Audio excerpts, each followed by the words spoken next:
Good morning and welcome to Exposure Box. You join us here in a discussion with two local residents about what happened in 2019 from the perspective of what Ealing Council did and what Ealing Council didn't do.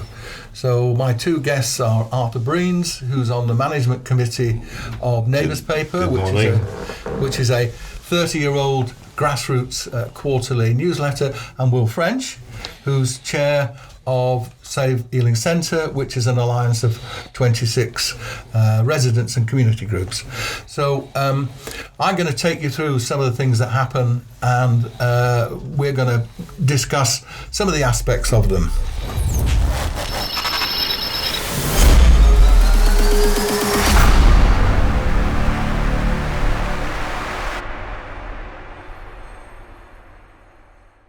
So what we had started off in January, the council announced that it had financial problems and it wanted to slim down the number of children's centres and public libraries. So what were our general responses to those announcements? Well, I think the libraries are a really important facility for the poor. Many of us can access the computer because we got them at home, but for lots of other people and for school children, computers are there in the libraries. They're a safe place, they provide information, and they also, in West Ealing, house the police service. You can meet the policemen. So it's a really important service, and it's a disaster that they're closing them.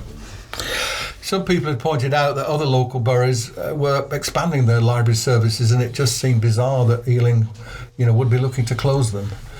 Another thing that happened is that, again, claiming lack of funds, is that they were looking for volunteers to help look after the local parks, and a body was being formed called the Ealing Parks Foundation, and they were progressively starting to look for charities that could run various open spaces. So what do we all think about that? Well, it's quite curious. I'm quite heavily involved in Haven Green, which is obviously one of the most central parks in the borough.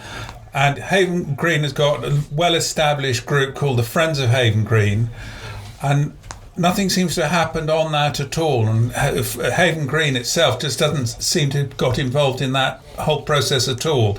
And you look at what is such an important piece of land, and it's just being left, just going downhill, and it's been going downhill for a long time.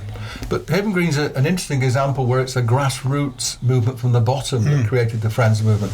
There seems to be a move by the council to want to top-down create these Friends groups, and they are less successul than if they've been created. Yeah, that's my volunteers. point. They're not meeting in the middle. Yeah. I mean, when you have initiatives like this, you do need to meet in the middle somewhere, and it doesn't seem to be working, at least for Haven Green. In Walpole Park, there was a Friends group from the top down, and the submission to the lottery fund for its conversion to what it is now was not shared with the Friends. That was from the consultant. It's interesting with regard to this foundation because ever since January we've really heard nothing about the foundation being set up, who the managers or trustees might be of that charity, but I guess we might find out some more this year. Well, of course, another example is Gunnersbury and what's happening there. Dead right. And Gunnersbury raised quite a number of questions, I think, about how that's working and how answerable the group who are the Friends of Gunnersbury are actually engaging with the local community there. Well, I had a look recently at the people who are running the community interest company at Gunnersbury, and there don't appear to be any local residents or residents groups represented, and unfortunately, KICs, like charities, are not elected bodies, and there's a quite concern that these bodies are running things, and the only way the people running them can disappear is either they resign or they die. And it is a problem of accountability and scrutiny. It and is that's indeed. gone. It is indeed. Now, another announcement the council made was to get rid of 30-minute stop and shop car parking places, and this is really a massive issue in small shopping centres. And I know Arthur has been very upset about what's happening in Northfields Avenue. In Northfields Avenue, this came as a complete surprise. It came out as a LIP document which suddenly appeared without consultation, I might add. Those businesses were considerably worried because they know their customers. Half of their customers around come from passing trade, and half of their customers come from the local community. Without that half and passing trade, they're finished. And they were very, very concerned. It's been put on hold, but no one's actually come back to them to talk to them or to explain the position now. It's still on paper that this will go ahead. So we come to February and the council decides it's going to implement 20 miles an hour speed limits throughout much of Ealing. It claims it will reduce road casualties by 6%. You know, that's one initiative I've been quite supportive of. My worry is the extent to which it is being enforced, because you don't see a lot of enforcement of it. But I don't think, especially in small residential streets, I don't think there's any reason why cars need to travel faster than 20 miles an hour, and I think is good for road safety and actually good for the environment more generally. The police don't think they've got the capability to enforce it, but I guess it may be done through CCTV. More and more CCTV, I suppose. The police certainly said they couldn't enforce it and they weren't equipped to do it, and they didn't have the manpower. So it seems very strange they introduced something which you can't enforce. Yeah. I don't understand the logic of that. In March, there was a grand opening of the Pitsanger Manor and Gallery after a multi-million pound project, and let's hope lots of people actually make use of the new modelled Manor and Gallery. In May, a planning application was approved to convert most of the town hall into a hotel, with the developer Masscraft getting a lease for 250 years. There's been an enormous amount of opposition to this, and I know, Will, you've been very, very involved in opposing this. Could you kind of give us a bit of chapter and verse of what's happened since May and what's likely to happen this year? Well, the main issue with this is that the disposal is not just going to be the town hall, but also the Victoria Hall, the big hall at the rear of it, which doesn't belong to the council. It belongs to a charitable trust that was paid for by local donations as a place for Ealing community to come together for entertainments, meetings, leisure activities, all sorts of things like that. And it belongs to a charitable trust and not to the council. And I think the big objection to it has been the idea that the council will be selling off the Victoria Hall as part of the town hall disposal for an undisclosed sum, and the community of Ealing will lose now this facility which they've enjoyed for the past 125 years. Whether or not it's going to go ahead is actually going to be down to the Charity Commission. And more recently, in December, the Charity Commission was consulting whether they should go ahead. We're all on tenterhooks now. Many people put in strong objections to the disposal of this, and we're now going to have to wait to see what the Charity Commission has to say. The reason for this disposal, by the way, was that there was a backlog of repairs. And when I wrote to my councillor, Dr. Gareth Shaw, asking to see the backlog of repairs, a schedule, because that's my area of expertise, there was none. And then when I said there's an income stream, how come you've got a backlog of repairs? No one could answer that question. So the reason for doing this was unclear as well. What followed that in June was the building next door, which was only 39 years old. Plans were announced to demolish it and replace it and the car park with some new council offices, a new customer centre, and a new, yet again, albeit smaller, central library. We've been watching what's happening, and it's been unfortunate that we've not been involved, the community's not been involved in this at all. There's a project really being driven by the council, and the council is obviously very conflicted in what it's doing, because the council is going to be the developer, it's going to be benefit from the new homes that are going to be built. It's also the planning authority, and it's also supposed to be providing services out of that site for the local community. And whichever way you look at it, at some stage in the future there's going to be lots of conflicts of interest, and I really seriously worried that in the end of the day it'll be the money, the finances that are the overriding consideration, and anything else that goes wrong will have to be sacrificed just for the money. But the other thing I want to say about that is actually it's a bit of a symptom of a much bigger another issue, which is the proliferation of tower blocks all across the borough. Just nearby, as you know, earlier on in the year there was the launch of the Stop the Towers campaign, following the announcement in West Ealing of 2 very large towers there. Because this is demolition, and we've already had the old YMCA demolished. This is going to be a demolition, and there is an energy cost to a demolition. Every one of those bricks, every one of those tiles has had an energy cost as part of its fabrication. And, you know, we're supposed to be living in a green borough. When you demolish something, you lose all that antique energy, and it's not very green. And no one understands this energy audit for a development. It's not just the benefits that the community, but the disbenefits of demolishing something. I think, Arthur, that's a really good point.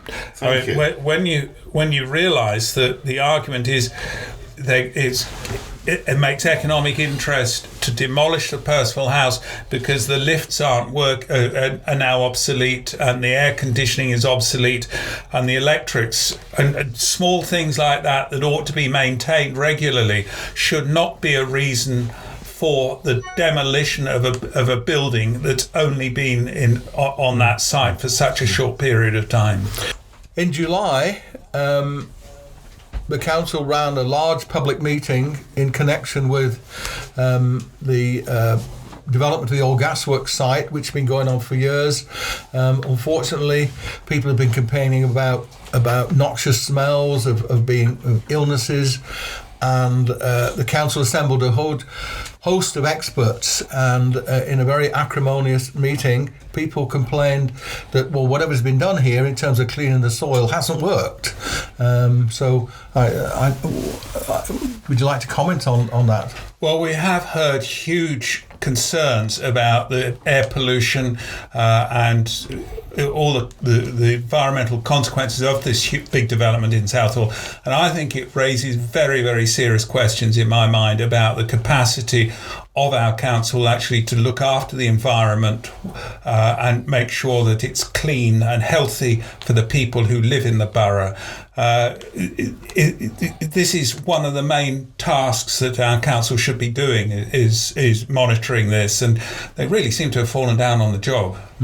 I was at a protest meeting, and I was stood between a silk and a consultant paediatrician from Great Ormond Street protesting. So it's not just people like me that are known protesters. This brought the community out because it was so wrong.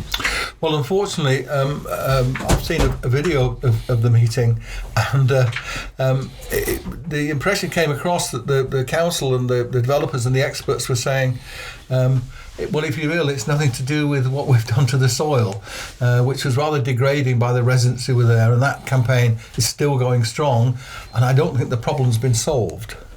There were some good developments in July and August. In Acton, there was the opening of a new community centre, the Bollebrook Youth Centre, and some more really beautiful street art, particularly the huge mural in Churchfield Road. However, come September, another huge development which has been run by the council was announced at Gurnell, which involves the demolition of of a swimming pool that's not that old, the creation of a new leisure centre, and over 600 flats. The deal subsequently seems to have hit a bit of trouble because the developer doesn't seem to now want to build a swimming pool and the affordable flats. And again, this involves tall buildings, and there's a very active group set up to fight this. So I don't know if you know, you've had a bit of involvement in this, Will. So well, I've been talking to the people who are involved. I mean, what seems extraordinary here is these flats are all going to be built on metropolitan open land, which has a planning status that's equivalent to the green belt, and yet somehow in Ealing they find a way to justify putting 500 new homes on protected land this way. It does seem extreme. And as you suggest, if this is also going to mean that the swimming pool itself may run into problems, where is the benefit for the community from that happening? It does. Yeah. Well, it seems extraordinary when you look at the local plan for West Ealing. The tower blocks suggested at Gurnell, the tower blocks suggested by the new station, and the extensive building that's going on in the centre of West Ealing. This is way beyond what was in the local plan. Now, another aspect of Ealing is the Older Oak and Park Road Development Corporation.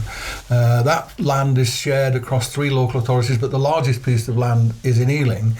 And one of the things the corporation has been trying to do was to take over the business of Car Giant, and that went to a government inquiry, and in the end, the Development Corporation lost out and received a bloody nose, and has lost a £250 million grant. Now, this whole area has been flagged up a number of years as being where HS2 would meet the Elizabeth Line Crossrail, but it does seem to have hit problems. So I don't know if you've got any reflections on that, Will. Well, I think in Old Oak Common, it's the sheer scale of the development that's taking place there. It seems to be, every few weeks you hear there's another 40-storey plus tower that's being built. There's no overall plan for it. These things are coming in really at the whim of individual landowners and developers, and there's very little sign there's any overall strategic thinking about how it's all going to fit together and work and be properly planned. It does also seem extraordinary that the Ealing Council has taken on a lot of responsibilities for being the planning authority to that, and also during the year the council was put in special measures because of its inability to process large planning applications. It was rated the worst local authority in England for the time it takes to process applications, and yet it's taken on even more applications in the Development Corporation, which seems extraordinary. Can I just interrupt? This is the summer of 2019, and I attended a consultation about the expansion of Heathrow. None of that seemed to be taken into account, and I'm glad that at least our MP is against the expansion of Heathrow. But they're all things that affect our lives. But do you think the council has shown itself to be aggressively against the expansion of Heathrow? Well, I saw no councillors at this exhibition. I don't know whether they go to them, or whether they feel as though that's beyond their job. But they did ask us to vote for them to represent us, and I would have expected a councillor to have been there all day. If they could possibly be. Will, do you think the council was aggressively against the expansion of Heathrow? I think the council sees pluses and minuses in there, and I think they're sitting rather on the fence. They don't want to either come out as strongly as many other local authorities like Richmond and Wandsworth, who come out very strongly. The Ealing Council is trying to keep its head down and not reveal itself very much at all, one way or the other. October, a very controversial decision was announced that ward forums would no longer continue as from the 1st of April 2020. Ward forums were conceived actually when the Conservative party ran Ealing, and originally each of the 23 wards had an annual budget of £40,000. In recent years that's reduced to 20,000, and now with the end of these forums, this money, the 460,000, will no longer be available. Now all of us have been to these ward forum meetings. Some of them have been well run, some of them have been badly run, but they were the only public forums, and I'm sure you'll join with me in bemoaning. That's really important. They were the only place where there was local scrutiny of anything. Yes, I think it's a symptom of actually a much larger problem as well, in that there's a growing gap, in my view, between the council, which runs everything on behalf of us, and the community it's supposed to be serving. And the sense that so many people are having now that it's difficult for them ever to express any views at all about what's happening. It's a democratic deficit, and I think this is creating quite a worrying trend, which will surface that somehow people will start to get really quite angry about it. A few years ago, a number of people persuaded the council to set up a planning user group. This would be opportunity for local residents to quiz the council about how it was running the planning department, and to perhaps review how the website worked for planning applications.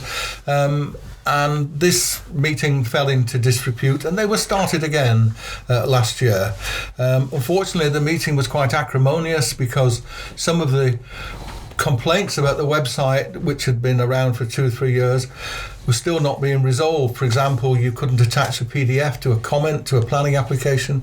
It was threatened by the Chief Planning Officer that these meetings will be discontinued. However, I think they've had a change of heart. But you've been fighting these matters for a long time, Will. What's your view of the planning user group? Well, what I would say is the way the planning works is absolutely fundamental importance to everyone who lives in the borough, because the borough's changing very quickly. There's hugely ambitious plans to build a lot more new homes. The shopping centres are all under pressure. The green space. There's lots of different issues when you get rapid change, and people want to have a say in, and at least want to express their concerns, and actually have good ideas that they can feed in. And they're feeling they don't get too many opportunities when they're consulted on planning applications. And the idea of the Planning Services User Group was one way that you could improve the planning system together. And I hope they do continue, because I think, although sometimes they do get a bit acrimonious, they do provide an important channel for people to express their concerns and their feelings. Well, of course, what's happened in recent years, we've had a new set of national policies. We've got yet again another London plan coming through. And of course, the Ealing local plan is a bit out of date now. It came out in 2012. But many of our attempts to try and get involved in an update to that plan have been frustrated, and I have no idea where we are with regard to the update of the local plan. Well, do you know where we are? No, I don't. Now, I think the reason, to be fair to Ealing Planning Department, is that they've been thrown out by the London plan, which is supposed to set the context for Ealing's plan, and the London plan, earlier on this year, was proposing that 28,000 new homes would be built in the borough in the next 10 years. And that would increase in the borough the population by, I don't know, around about 60,000 people, maybe 25%. Now, there was a big inquiry into that, and they've reduced that. And I think Ealing now is scratching its head and trying to work out what's going to happen. But you're quite right, Eric. It's all gone very, very quiet, and nobody really knows what's happening at all. Well, although we did hear from the inquiry on the London plan that there had been 33% reduction, but we haven't heard the council actually announce that themselves. Nor what that means for the planning decisions of the developments they're looking at the moment. One of the big issues that's come up this year, and Arthur's been very involved in this, is that there appeared there was a computer software failure, and a lot of people, hundreds, maybe thousands of people, did not receive renewals to their CPZ licenses, and consequently they'd forgotten to renew, and they got parking tickets. So Arthur, you've been very involved in that. Do you want to give us a few more details on that? Yeah, so the anniversary of our CPZ when it was first introduced was July, so our renewals come round July each year. Custom and practices over the last 5 years since we've moved to electronic parking permits from the discs we used to have in our windows was that we were reminded just before our new residence parking permit would be issued. The reminders stopped because they were upgrades, and unknown to the council, the reminders dropped off the system. People complained when they got the PCNs, but the council refused, says up to you, although custom and practice had reminded them for the previous 4 years. I thought this was a small thing, but realised that 5 of my neighbours had got caught on this, so I raised it to Ward Forum, and Councillor Binder Ray kindly said, send them to me and I'll deal with it. I sent them to her and heard nothing. I sent another 4 or 5 that cropped up very quickly, and that's without searching for them. Then I started searching for them, and within 2 or 3 weeks I had 50. So I organised a meeting with the parking manager, and I think at the meeting I formed the impression that everyone would be settled simply by an electronic method of pressing a button, getting all the people who got PCNs and then writing to them so they could get their money back. But no, she wanted to deal with this on a case-by-case basis. There's indications that the whole council, including the CEO and the cabinet, had dragged their heels on this, and so I'm left now with almost 100 people on my list. I will not give them my list. I gave her a redacted list because of all the people who wouldn't know about it, who might not be reimbursed, and they would. That's very unfair. So I mean, and the general point here is that the council seems unable to issue a moratorium and say we got this wrong, and the idea it will just deal with those people who complain is completely and utterly unjust. It's completely and utterly unjust. So we finished up in December. A number of libraries' bids to run community managed libraries were successful, and we must wish all those charities for Hamwell, Northfields, Perivale and West Ealing good luck in setting up volunteers to run the libraries and to raise the money to run the libraries. And my final comment is that I've been compiling over the year a list of tower block developments throughout Ealing, recently built ones that are being built, ones that are up for planning, and I've reached the most incredible total of 99 tower blocks of 10 stories or more. I can't believe that any other Outer London borough has as many tower blocks, and of course, as Will mentioned earlier, this probably represents 60, 70, 80,000 people, possibly 25,000 people in Southall alone. Now, how all this will pan out, particularly with the reduced targets that Ealing's given, we will see as this year goes ahead and in subsequent years. Anyway, I want to thank Arthur and Will very much, and I hope you've enjoyed this, and come back to Exposure Box very soon.